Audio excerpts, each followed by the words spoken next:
Hello बच्चों, मैं संतोष कुमार साक्या आपका स्वागत करता हूं अपने YouTube चैनल मैजिकल फिजिक्स में।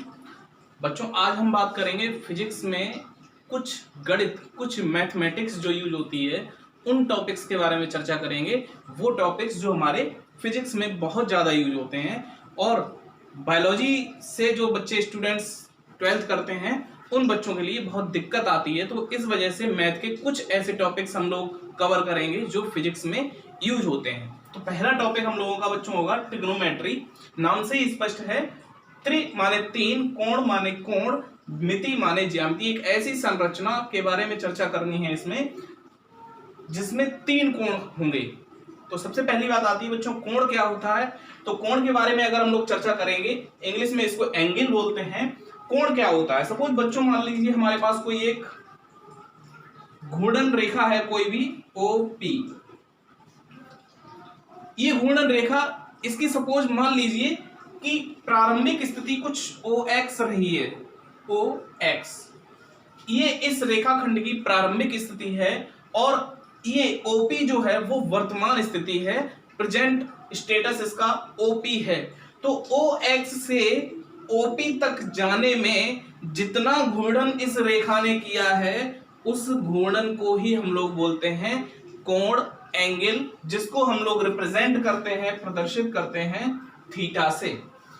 बच्चों, इसको मापते हैं हम, जिस इकाई में मापन करते हैं इसका वो होती है डिग्री। एक इसका अन्य मात्रक भी होता है बच्चों जिसको हम लोग बोलते हैं रेडियन। तो बच्चों, डिग्री को हम जो डिनोट करते हैं वो डिनोट करते हैं किसी भी संख्या के ऊपर हम एक छोटा सा नॉट लगा देते हैं, 0 लगा देते हैं, तो इसको हम डिग्री से रिप्रेजेंट करते हैं। तो एक डिग्री में होते हैं 60 मिनट। ये जो सिंगल डैश लगा होता है किसी भी संख्या के ऊपर, उसको हम लोग कोण में मिनट बोलते हैं। और एक मिनट में होते हैं बच्चों हमारे पास 60 सेकेंड। तो एक डिग्री में हो गए 60 मिनट, एक मिनट में हो गए 60 सेकेंड। तो बच्चों, अगर हम बात करें एक रेडियन में होते हैं 180 अंश बटे पाई डिग्री, पाई रेडियन। इसकी अगर हम बात करें बच्चों, चर्चा करें, अगर एक समकोण के बारे में बात करें, एक समकोण होता है बच्चों 90 अंश का, 90 डिग्री का,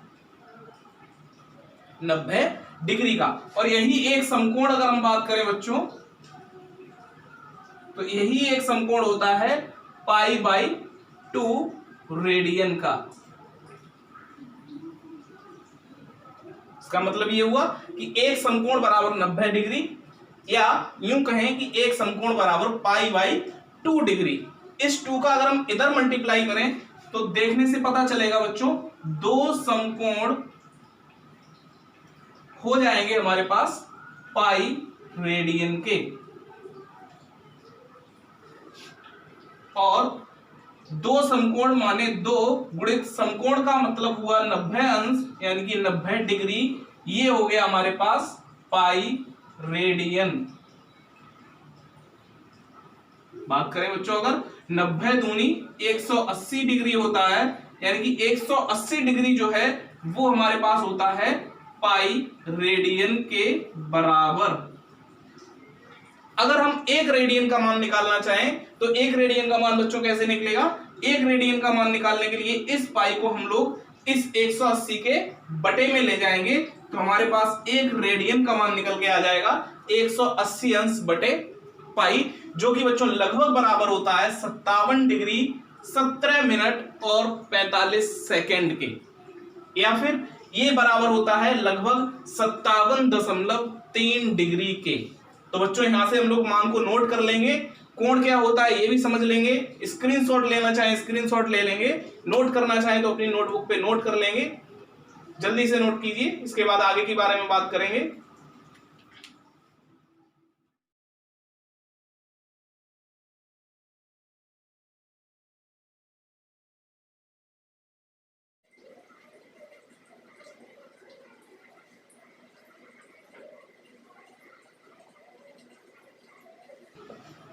त्रिकोणमितीय अनुपात के बारे में चर्चा करेंगे। तो त्रिकोणमितीय अनुपात को समझने के लिए बच्चों हम लोग स्टार्ट करते हैं मान लीजिए हमारे पास कोई ये एक दो रेखाखंड है, जिसमें इस रेखाखंड को हम लोगों ने नाम दिया एक्स, एक्स डैश, और इसके लंबवत जो रेखाखंड है इसको बच्चों हम लोगों ने नाम दिया बाई, बाई डैश। ये दो रेखाखंड इस प्रकार से हैं जो कि एक दूसरे को लंबवत काटते हैं, लंबवत प्रतिच्छेदित करते हैं। तो जिस बिंदु पर ये काटेंगे इस बिंदु को हम लोग नाम दे दिया O, और इस बिंदु को हम लोग बोलते हैं मूल बिंदु।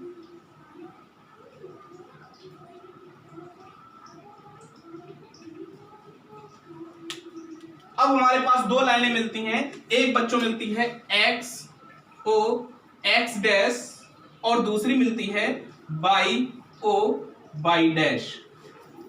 एक्स ओ एक्स डैश, दूसरी मिलती है बाई ओ बाई डैश। तो इन दोनों रेखाखंडों को बच्चों हम लोगों दोनों रेखाओं को नाम दिया जाता है, इस एक्स ओ एक्स डैश को नाम दिया जाता है एक्स अक्ष, और बाई ओ बाई डैश को नाम दिया जाता है बाई अक्ष।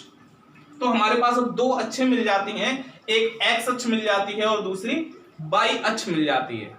अब इसी एक्स और बाई अक्ष में हम लोग अगर बात करें तो हमको देखने से मिलता है कि हम लोगों को कुछ और चीजें मिल रही हैं। एक मिल रहा है X O Y, X O Y, second one is Y O X dash, Y O X dash, तीसरा मिल रहा है बच्चों X dash O by dash, X dash O by dash, and fourth one is Y dash O X, Y dash O X. इन चारों को बच्चों बोलते हैं हम लोग चतुर्थांश।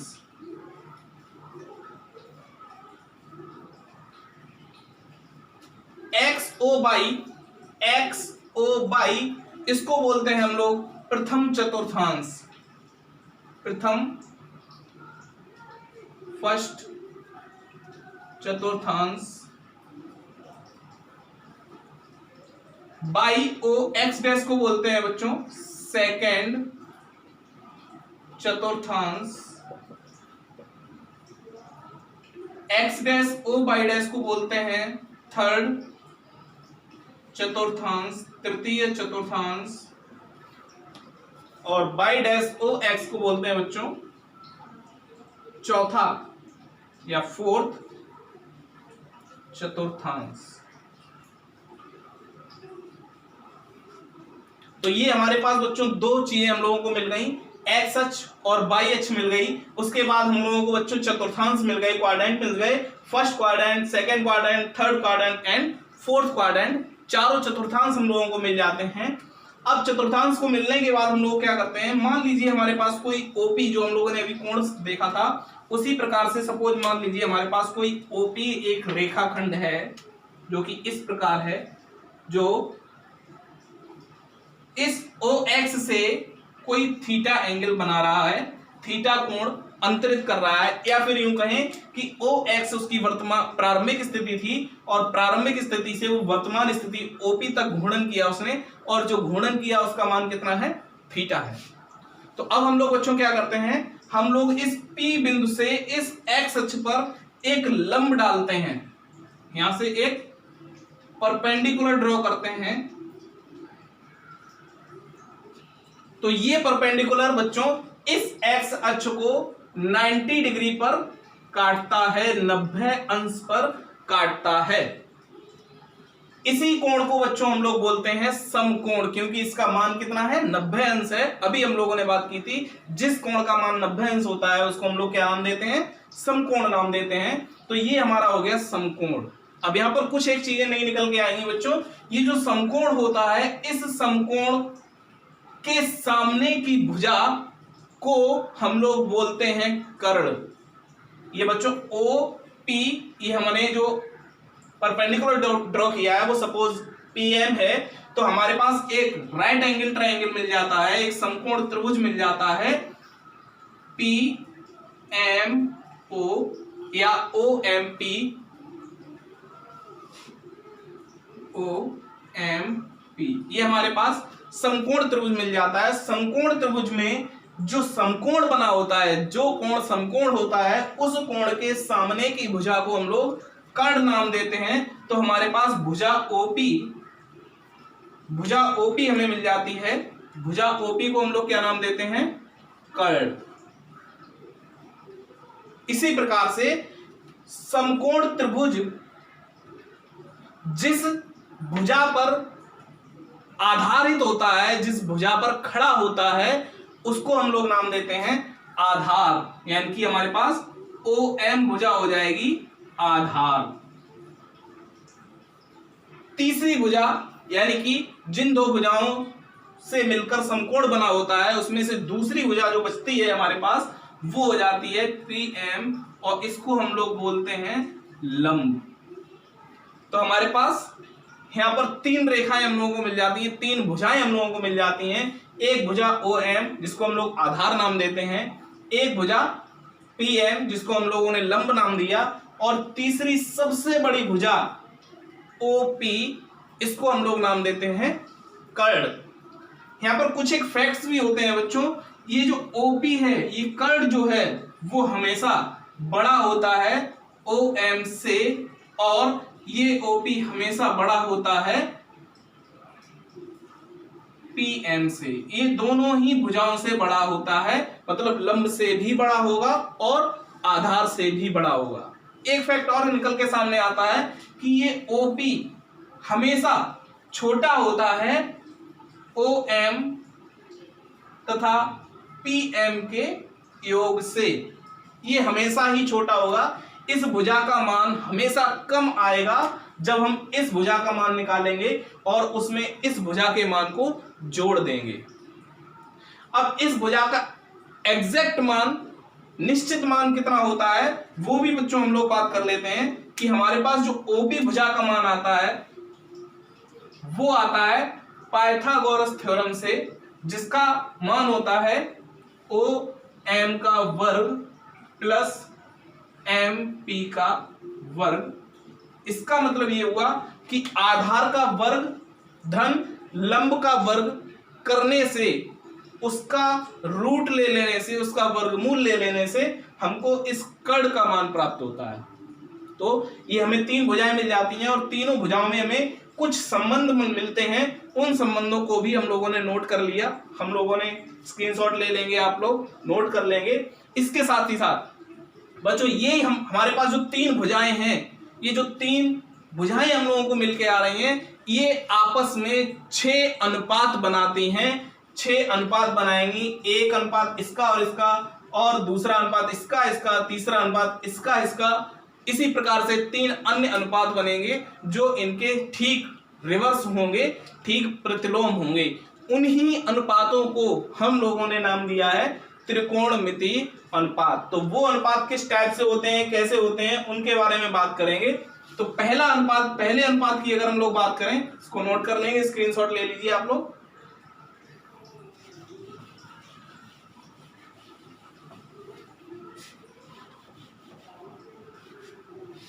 पहले अनुपात की अगर हम लोग बात करें बच्चों, तो पहला अनुपात होता है साइन थीटा। यानी कि हमारे पास पहला अनुपात अगर हम लोग बात करें तो पहला अनुपात, इसको यूं लिख लें, पहला अनुपात हमारा होता है बच्चों PM, एक भुजा हमारी PM हो गई, और दूसरी भुजा हमारे पास ये कर्ण होती है OP। तो इन दो भुजाओं का जो अनुपात होता है ये पहला त्रिकोणमितीय अनुपात होता है, और इसको डिनोट किया जाता है साइन थीटा से। पहला त्रिकोणमितीय अनुपात हमारा हो जाता है साइन थीटा बराबर PM बटे OP। PM बच्चों हमारे पास क्या है, लंब है, और OP हमारे पास है कर्ण। तो साइन थीटा बराबर लंब बटे कर्ण। इसी प्रकार से दूसरे त्रिकोणमितीय के अनुपात की बात करें अगर हम लोग बच्चों, तो दूसरा त्रिकोणमितीय अनुपात आता है हमारे पास OM अपॉन OP।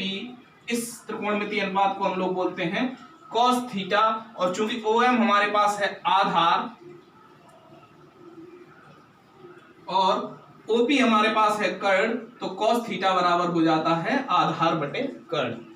इसी प्रकार से बच्चों तीसरे त्रिकोणमितीय अनुपात की अगर हम बात करें, तो तीसरा त्रिकोणमितीय अनुपात हमारे पास होता है PM बटे OM। इसको हम लोगों ने बच्चों नाम दिया है tan थीटा, और इस PM हमारे पास हो जाएगा लंब, और OM हमारे पास हो जाएगा आधार। तो तीसरा त्रिकोणमितीय हमारे पास अनुपात निकल के आता है tan थीटा बराबर लंब बटे आधार।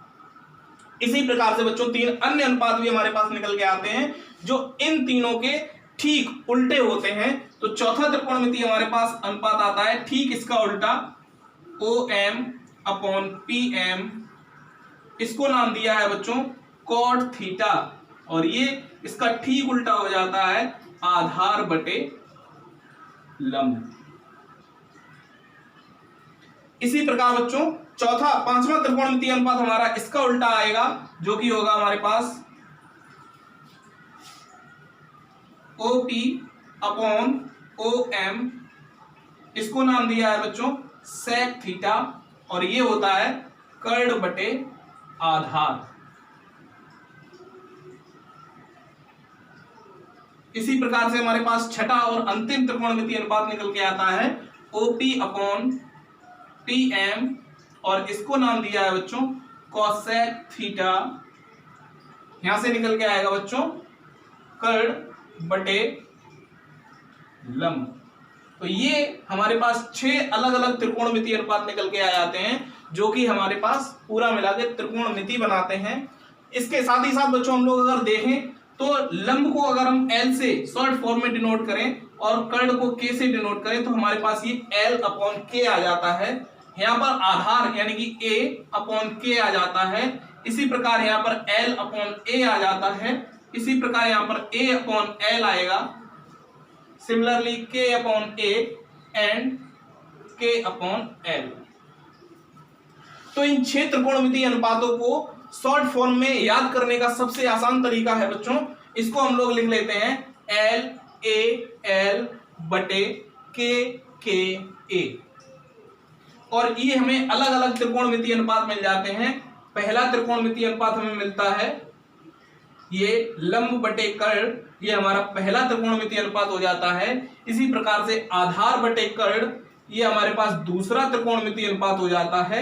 इसी प्रकार से लंब बटे आधार, ये हमारे पास तीसरा त्रिकोणमितीय अनुपात हो जाता है।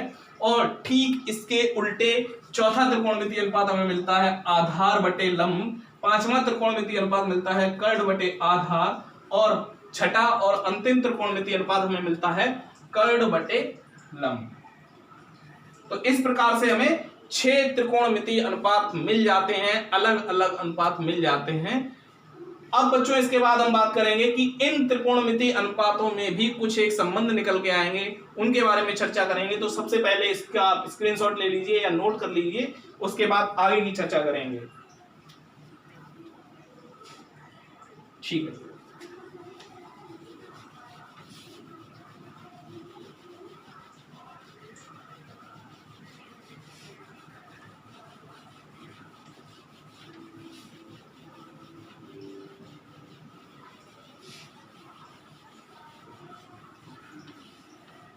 तो बच्चों देखने से हम लोगों को यह पता चला कि कुछ एक त्रिकोणमितीय अनुपात जो हम लोगों को मिले हैं उनमें कुछ संबंध भी मिले हैं हम लोगों को।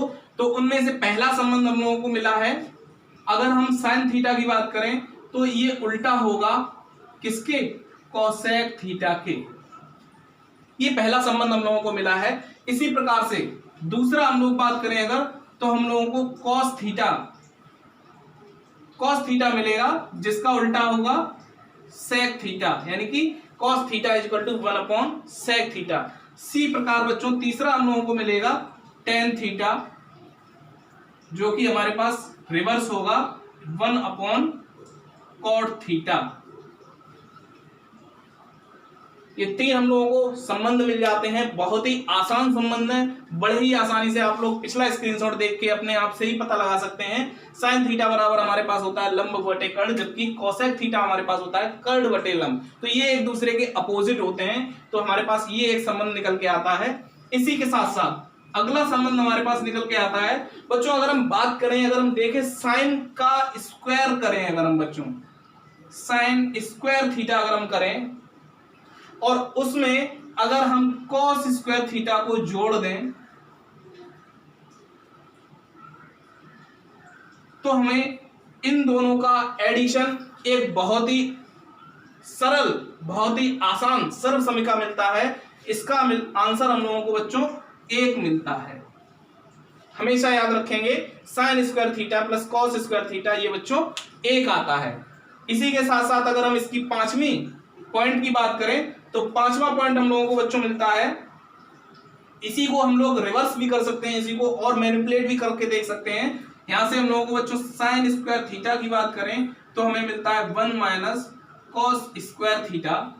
इसी के साथ साथ छठे पॉइंट की बात करें, अगर हमें कॉस स्क्वायर थीटा प्राप्त करना हो तो कॉस स्क्वायर थीटा हमारे पास हो जाता है 1 माइनस साइन स्क्वायर थीटा। ये कुछ पॉइंट्स हैं जो बच्चों नोट कर लेंगे, इसके बाद आगे के पॉइंट्स के बारे में चर्चा करेंगे। और दूसरी चीज यहाँ पर बच्चों सामने आ रही है कि बच्चों के कुछ कमेंट्स आ रहे हैं विजिबिलिटी को लेके।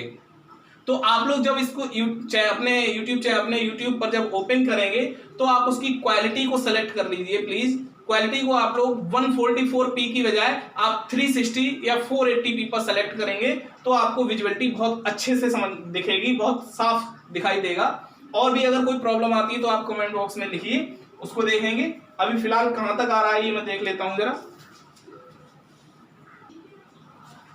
ये बच्चों हमारे पास कुछ ट्रिगोनोमेट्री अनुपात आ जाते हैं, कुछ सर्व समीकरण, कुछ आइडेंटिटीज आ जाती हैं। यहाँ तक हम लोग बात कर चुके थे बच्चों कॉस स्क्वायर थीटा पर is equal to 1 minus sine square theta. इसके साथ ही साथ हमारे पास एक नई आइडेंटिटी ये भी निकल के आती है 1 plus tan square theta is equal to sec square theta and 8th one is 1 plus cot square theta is equal to cosec square theta. अगर आप ध्यान से इन तीनों सर्व समीकरणों को, तीनों आइडेंटिटीज को देखेंगे, 4th number and 7th 8th number को, तो हमारे पास ये एक रिजल्ट निकल के आता है sine square theta plus cos square theta ये इक्वल होगा sec square theta plus tan square theta के, और ये इक्वल होगा cosec square theta minus cot square theta के, जो कि हमेशा बराबर होगा 1 के। चाहे एंगल थीटा कुछ भी हो, डजंट मैटर, थीटा के कुछ भी होने पर इन सर्व समीकरणों का मान हमेशा बराबर होगा, जो कि 1 के बराबर होगा। इसी के साथ साथ बच्चों साइन 2 थीटा हमेशा होता है 2 साइन थीटा कॉस थीटा, और इसी के बराबर एक ये भी निकल के आता है 2 tan theta is equal to 1 plus tan square theta. 11th की अगर हम बात करें बच्चों, साइन 2 थीटा की तरह ही हमारे पास एक और नई आइडेंटिटी निकल के आती है जिसको कॉस 2 थीटा निकल के आता है, वो होता है cos square theta minus sine square theta के बराबर, और यही बराबर होता है 1 minus ten square theta upon 1 plus tan square theta के बराबर, और ये इक्वल होता है 1 माइनस 2 साइन स्क्वायर थीटा के बराबर, और ये इक्वल होता है 2 कॉस स्क्वायर थीटा माइनस 1 के बराबर। इसी प्रकार बच्चों टेन 2 थीटा हमारे पास होता है जो निकल के आता है 2 tan theta upon 1 minus ten square theta. कुछ एडिशनल हमारे पास आता है 13 नंबर की बात करें अगर sine C plus sine D, तो इसका फार्मूला या ये आइडेंटिटी हमारे पास निकल के आती है 2 sine C plus D by 2 cos C minus D by 2। ये हमारे पास कुछ फॉर्मूलेज भी निकल के आते हैं। Sine C plus sine D का फार्मूला होता है बच्चों 2 sine C plus D by 2 into cos C minus D by 2। 14वां फार्मूला बच्चों sine C minus sine D का फार्मूला होता है, जिसका आंसर होता है 2 cos C plus D by 2 into sine C minus D by 2। तो ये कुछ आइडेंटिटीज और कुछ फॉर्मूलेज हैं हमारे पास जो कि हमें फिजिक्स में बहुत काम आएंगे। इसका स्क्रीनशॉट ले लीजिए बच्चों, याद कर लीजिए इसको। आप लोगों ने पूरा वीडियो देखा, उम्मीद करता हूं अच्छे से समझ में आया होगा। जहां पर भी कोई प्रॉब्लम आई है आप कमेंट बॉक्स में नीचे लिखिए, और अगर आपको ये वीडियो पसंद आया हो तो हमारे वीडियो को लाइक कीजिए, चैनल को सब्सक्राइब कीजिए तथा ज्यादा से ज्यादा शेयर कीजिए ताकि अधिक से अधिक बच्चे इसका लाभ उठा सकें। थैंक यू बच्चों।